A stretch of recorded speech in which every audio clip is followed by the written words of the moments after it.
4th of October. Ooh, it's closing in, it's closing in. Here at Merida Island, Mithril headquarters, well, a Mithril supply base. Here's Alberto talking to Martha about the unicorn. And how that we're heading to the car, and it'd be really good if they had some help. And Martha's like, what? You feeling alright, Alberto? You've been infected by whatever Z3.1 got? You gone a little bit native, have you? Huh? On that one? Asking reinforcements, huh?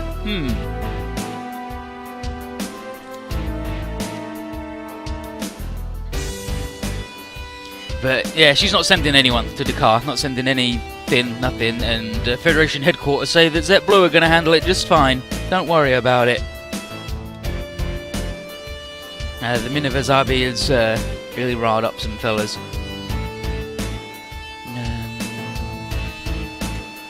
And Augusta. Yeah, there you go, Augusta. Here he's saying, Martha is saying, take the fortified human, the cyber new type, being Merida, and take her to the Augusta. Because at Augusta there is the new type research lab where, you know, you just fucking commit war crimes. But don't worry about it. And he's telling Alberto, yeah, Augusta's the new type lab, right? What am I doing? It's like, you're gonna take the fortified human and you're gonna take her to Augusta research lab.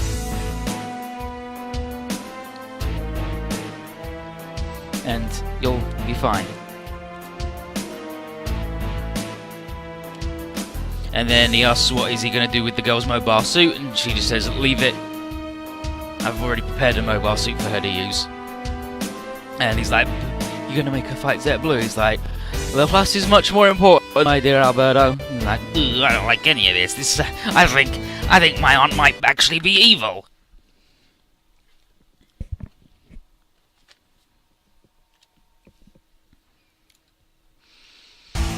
Here's Riddy. At his dad's place.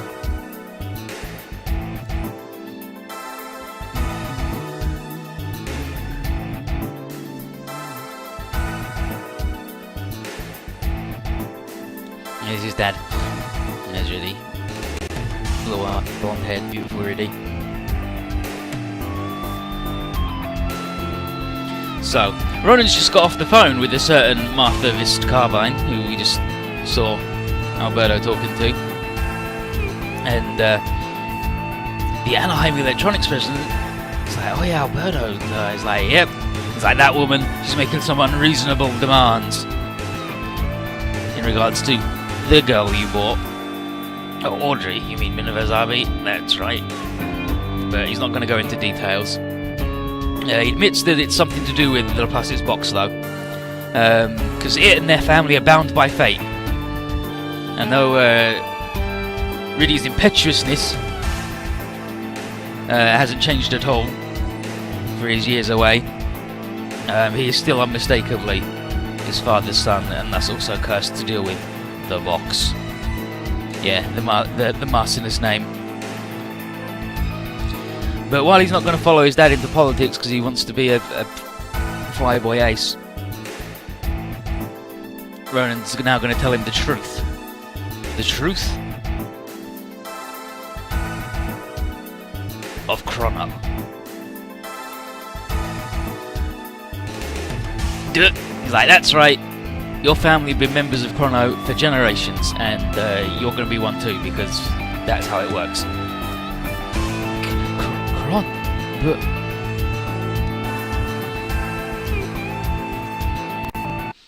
And now, here's Minerva like, Banaji, Haman, I hope I've made the right decision. I hope I haven't fucked this one. And then Riddy comes in. It's like, Riddy, you're not gonna knock, huh? You're not gonna knock on the door when you come in? But he just comes in. And he's all upset because he has learned the secret truth of Chrono. And, he just proposes to her right there. He's like, marry me. If you marry me, then you won't be a Zabi anymore, and you'll be a Marcinus then. And if you're not a Zabi anymore, then nobody will want to use you as a tool for being a Zabi, right? That's how it will work. So marry me or whatever, and then you'll be free.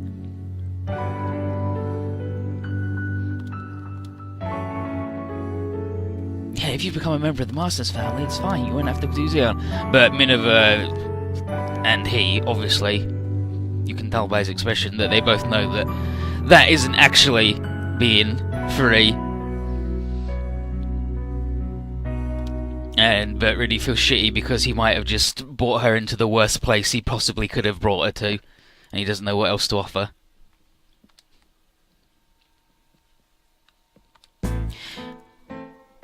And here we are aboard the Helagama, and everyone's like, "Good riddance, you piece of shit! Get out of here, Alberto, you fucking awful dude!"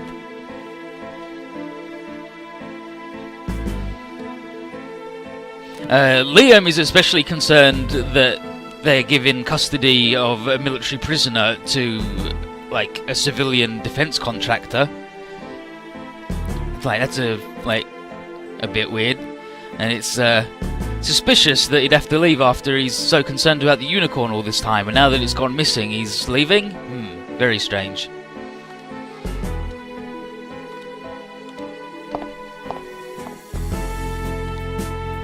And Alberto internally is like, there's a lot we don't actually know about that dude, and he knows a lot more than he's letting on. But his final wish for us to have good luck in the upcoming battle was at least genuine, so he's not a complete, total Hitler of all time.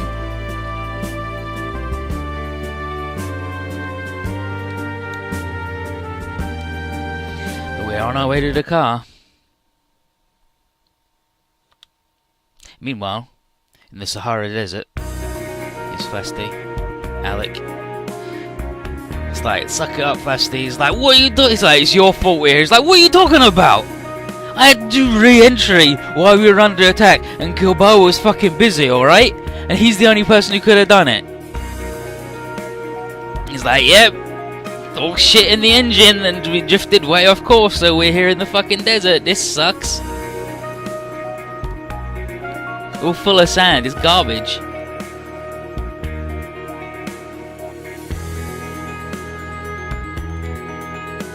It's like, ugh, I hate the Sahara Desert, it sucks. Gilboa Kirazu. Yeah, Gilboa Najigirazu. It's like, it's fine. Just a little bit battered, but I'm good. In the show, Gilboa, as they're doing re-entry, he flies in the way of Benaji's shot and dies to save full frontal. And then he's the only one who could do the complex re-entry maneuver that they had to do. And because he's dead, they just fuck it. But it's fine, he's alive right now. And where's the captain? Oh yeah, you know, the captain is just walking off.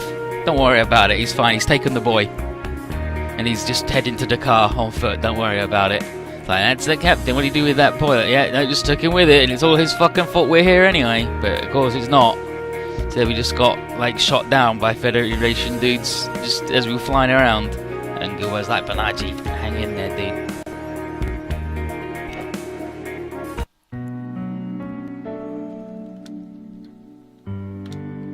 Here's Gilboa and Zinneman and Benaji hanging out. And Benaji is fed up. He's fed up with fighting. It sucks. It's stupid. War's bullshit. It doesn't do anything but make more war. It sucks. And he's like, before you're a pilot, you're a human being. And he's like, yeah, and Merida went all berserk, and war sucks, and it, like, just completely consumes and warps people. It's the worst shit of all time.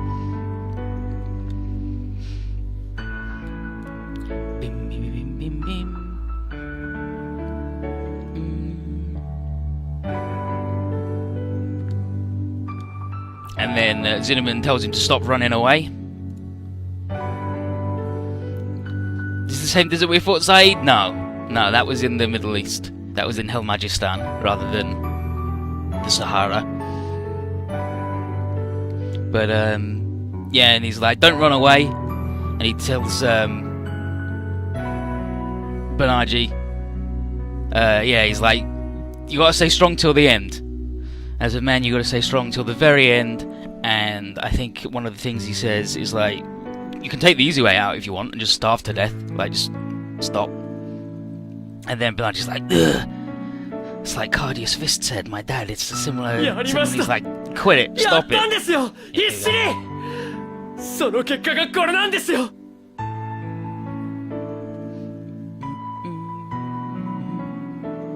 Yeah, and he says, yeah, he did the best he could. But people still died and it sucks.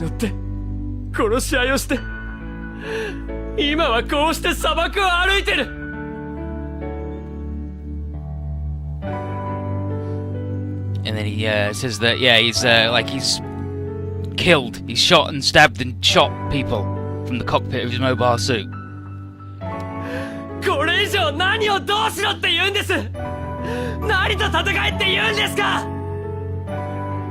What do you want me to do? What do you want me to fight? What more do I gotta do? And then in silence. Virgie, in silence. And he's like, good, you shut up. Have something to eat.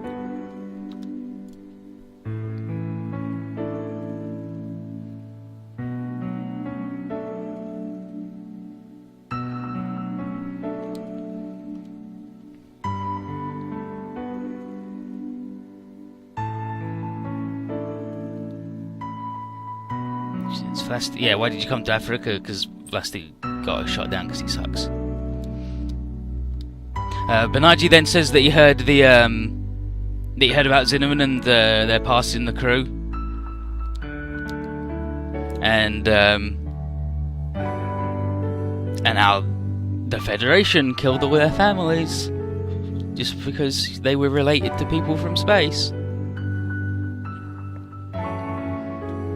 And then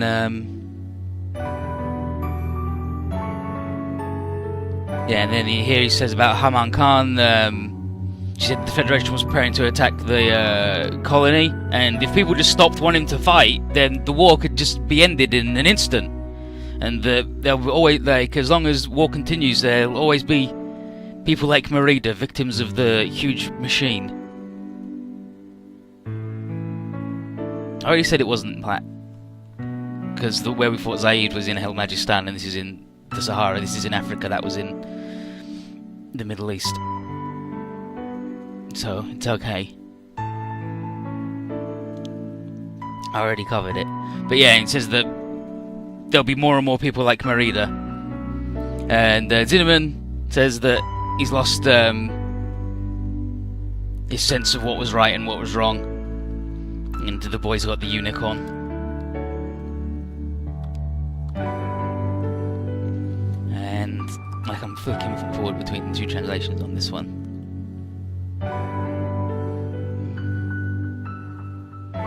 Yeah, Bernardi says he doesn't want to fight for the Federation because they're going to attack the colony, but he doesn't want to fight with Zinnemann either. Yeah, and he says that, yeah, he doesn't know what's right and what's wrong anymore. And Zinnemann's like, yep, I don't know if I'm qualified to take revenge for my wife and child, because blind devotion to my mission basically cost Merida her mind. But he can't stop. His only options are dying like a dog, with the curse of the world on his lips, or perpetuating the war forever.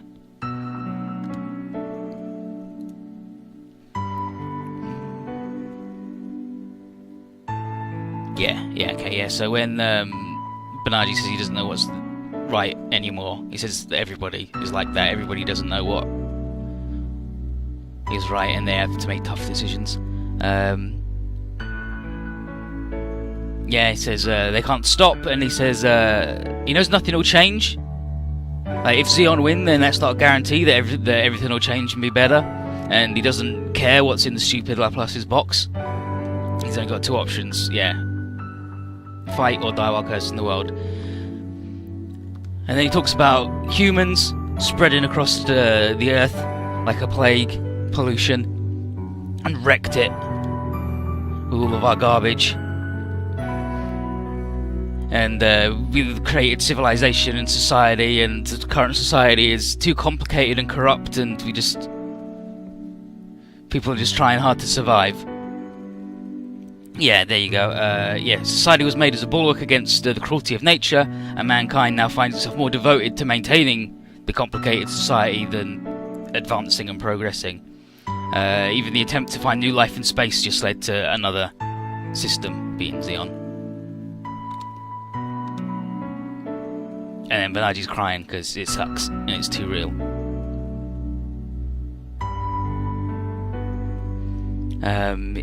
But Benaji says that the two systems have managed to accommodate 10 billion people in space and Earth, and that number would have been called just fantasy a little while ago. It's not like all the progress made by mankind is just circular, like it is sort of getting out. And there may be a lot of sadness in the world, but people like Audrey are trying to like stop that and fix it. Yep, gourmet trash, garbage. Filled it with our garbage and our trash. Another system. Space Noids. Xeon, Merida. Yeah, 10 billion.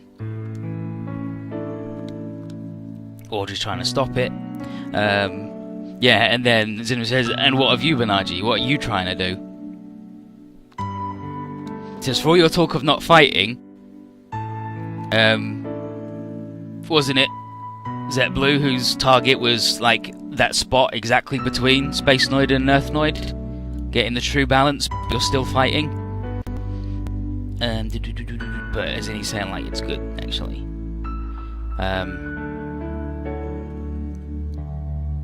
Yeah, he says Benaji and his friends were trying to find the path to make the two systems into one and work together. And then Benaji cries.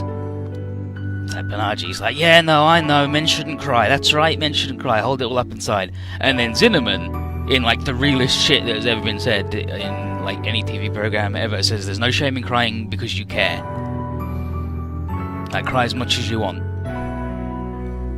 And he says that he's never trusted a man who thinks that he never trusted anyone who thinks that men shouldn't cry. And he trusts Benaji because Merida and Minerva trust him.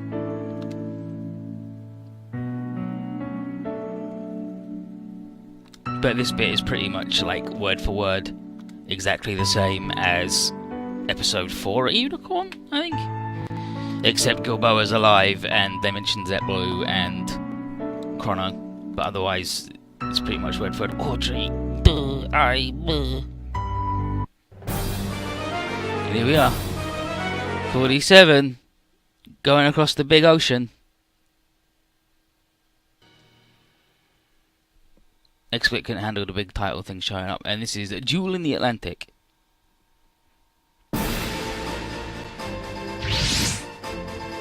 Zinneman was always an ultimate good boy.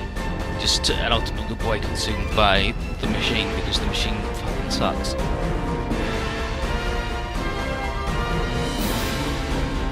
So, here we are. The other battleships are going to be working as a diversion. But here's the two hardy Daydanan, and we're going to bust through, see if we can get to Dakar. And the Kylum and the Helagama and the Ptolemais 2 are doing a distraction 100 kilometers away, and we're going to get the troops through to Dakar. Marcus says it's weird that the Federation troops aren't doing anything to protect Dakar, and she says that she received information that the president of the Federation is going to be in Dakar, and she thinks that maybe Federation headquarters want to kill her off. I'm going to unplug the thing and plug it back in again because it's just gone fucking mad, and I hate it.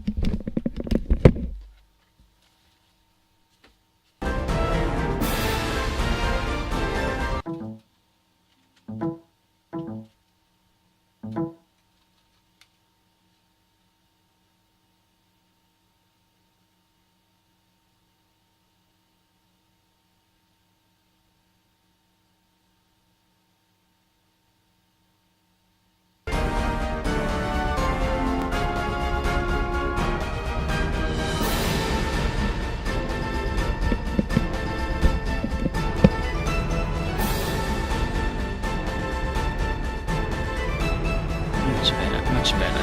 But yeah, so she thinks that Federation headquarters are going to try and like big Federation president out to try and kill her off. Ba-da-da-dun. Moving forward. Yep, and it's Xeon fella showing up. Xeon amphibious mobile suits. Watching that blue.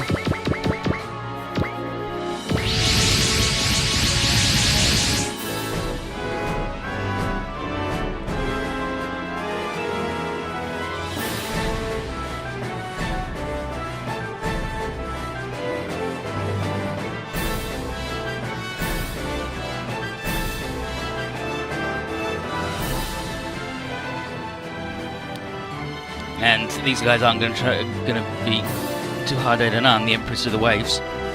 And we need to get to that point.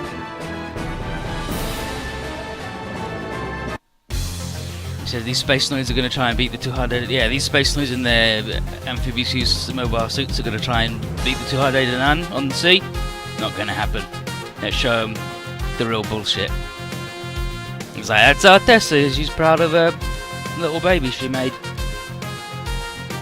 It's like, she's actually really good. 200 attack. Aye, mom. Attack. And the SR point is shoot down 30 enemies, then move the 200 to the designated point within 5 turns. And having Tessa defeat 10 or more enemy units, we get some Z chips.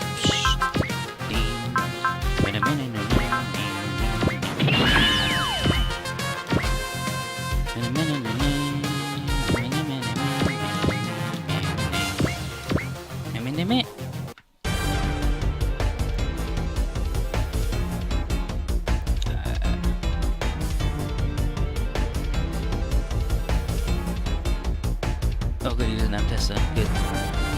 But I think it's the thing against, like, we'll be undefeated on the waves. But the guy translated that. He's got Hibiki, he's got Sasuke, he's got Bonta, he's got Kurtz and Mao and Kuso.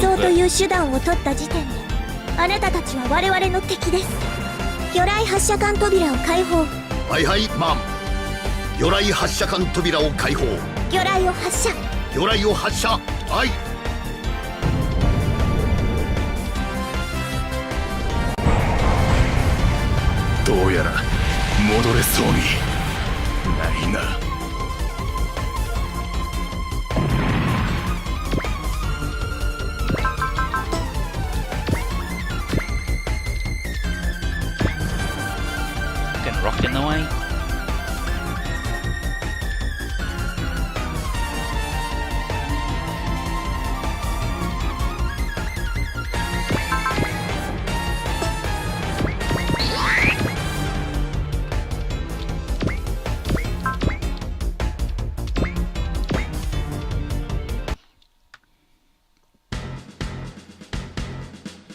Yeah, and here he's not Fumamo. He's Bumamo. No, he's drowning. But blah. And Kurtz, yeah, that thing's going nowhere fast down here. Deck 2017 is over? Yeah, I think so. But there'll be a season 3 and it'll still be just as trash.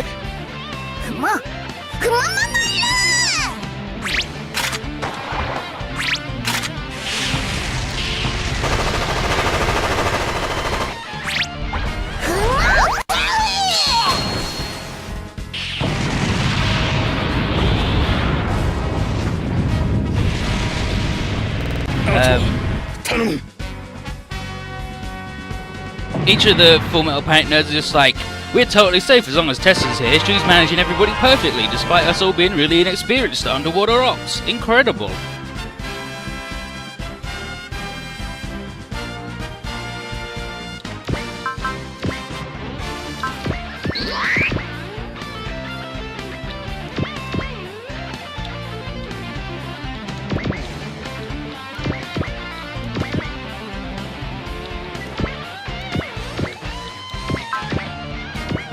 It's okay, Fuzz gonna do about 10 damage.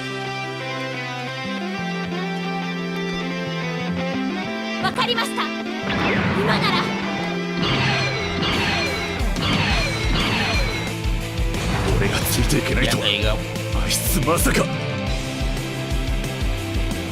変モビルスーツか。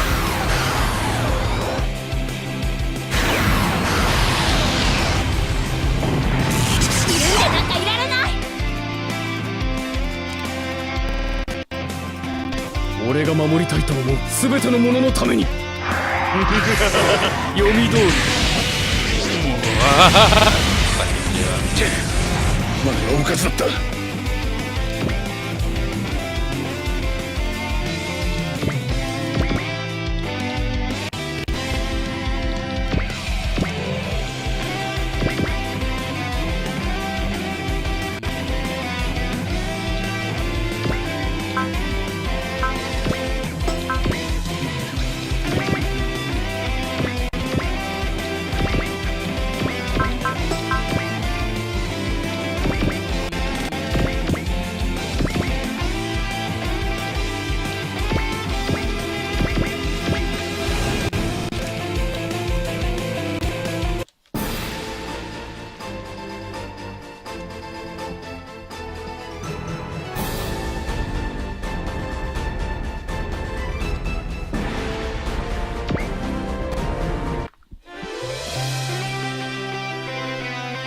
The trouble with getting the Z chips and the SR point is this, like, Tessa can only kill one thing.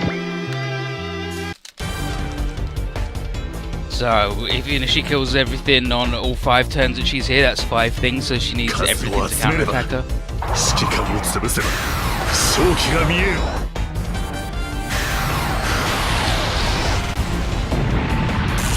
必要な報告を。何も問題ありません、艦長。指揮官を潰せば勝機が見える。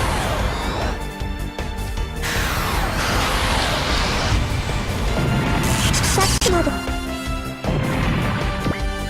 2.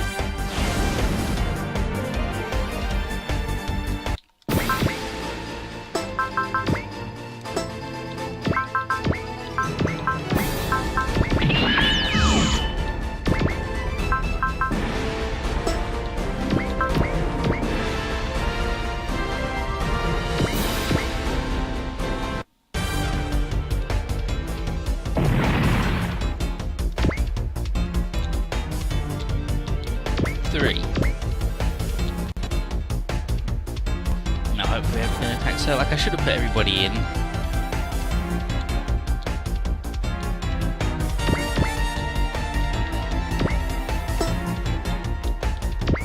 Just so they had no other target, but it's fine. Here's Hibiki. What's wrong, Hibiki? You trained in underwater combat with the simulator, right?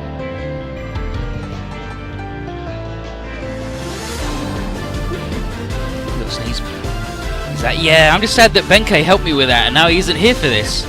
And he always complained about how he never have any underwater fights.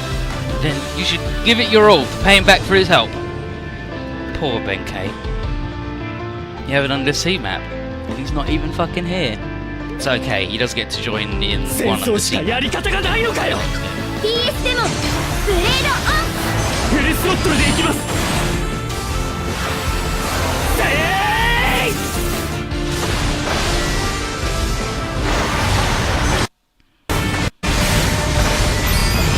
At least you weren't fucking it, XSplit, for no real reason.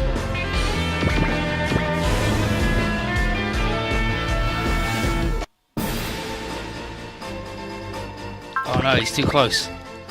He can only attack you in there more than one away.